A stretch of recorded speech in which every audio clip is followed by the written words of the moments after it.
Le Conseil des ministres de ce mercredi 1er mars 2023, sous la présidence du chef de l'État, le président Alassane Ouattara, a vu la prise de 9 décrets relatifs à plusieurs domaines de la vie économique et sociale, notamment le financement de programmes dans le secteur de l'éducation, le renforcement du réseau électrique dans les localités les moins approvisionnées, l'adoption de nouvelles dispositions concernant le droit de la famille, les conditions d'interdiction d'accès au territoire ivoirien pour un nom national, la création d'un ordre du mérite pour le corps judiciaire, la définition des modalités d'accès aux soins de santé de la couverture maladie universelle, la CMU.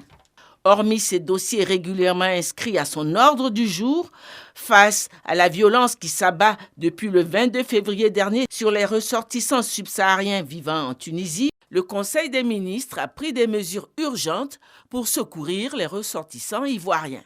Le Conseil a été informé de la situation en Tunisie, où nos compatriotes vivent des moments particulièrement difficiles.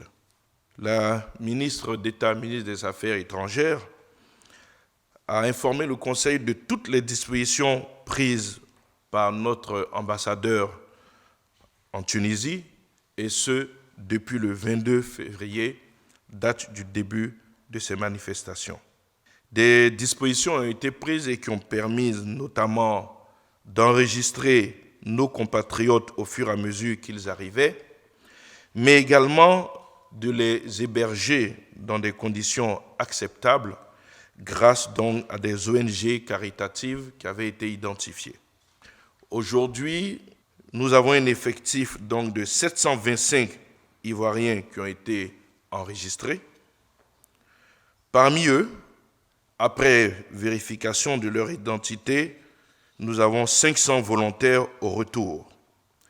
Il convient de noter que le ministère d'État, le ministère des Affaires étrangères avait pris toutes les dispositions pour organiser ces rapatriements depuis la semaine passée, mais ce sont nos compatriotes qui ont souhaité observer la situation pour voir si elle allait évoluer dans le bon sens.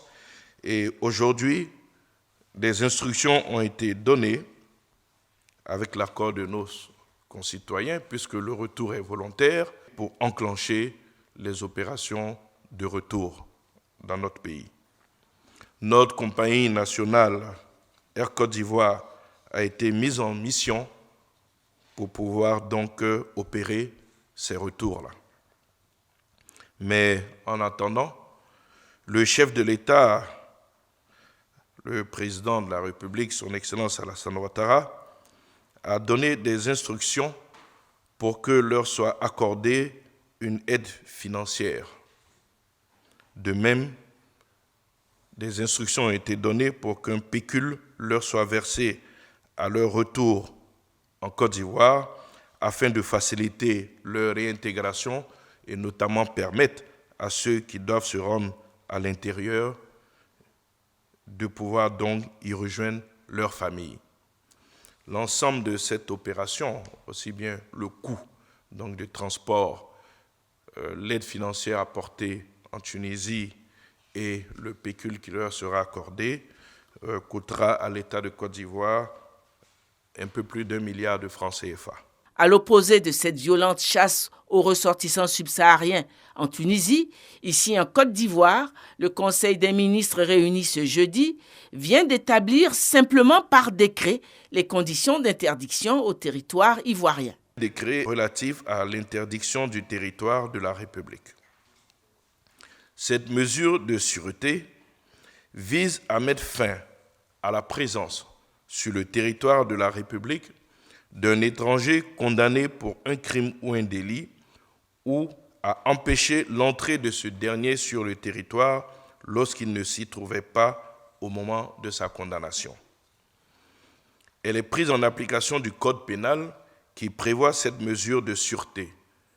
Ce décret précise les conditions ainsi que les organes chargés de l'exécution de mise en œuvre de l'interdiction du territoire de la République.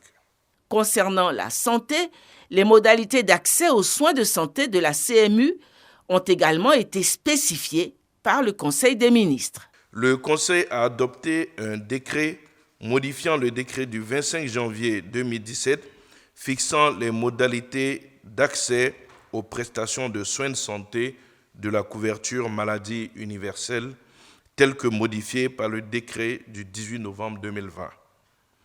Ce décret réduit la durée du délai de carence de 3 à 1 mois, aussi bien pour l'ouverture que pour le rétablissement du droit aux prestations de soins de santé pour tous les assurés sans distinction de nationalité. Aussi, le décret précise que le rétablissement du droit aux prestations de soins de santé après suspension pour cessation de paiement de la cotisation n'est acquis qu'après paiement de toutes les cotisations dues et l'observation d'un nouveau délai de carence d'1 mois à compter de la date du paiement des dites cotisations. Le Conseil des ministres se réunira à nouveau le 26 mars prochain.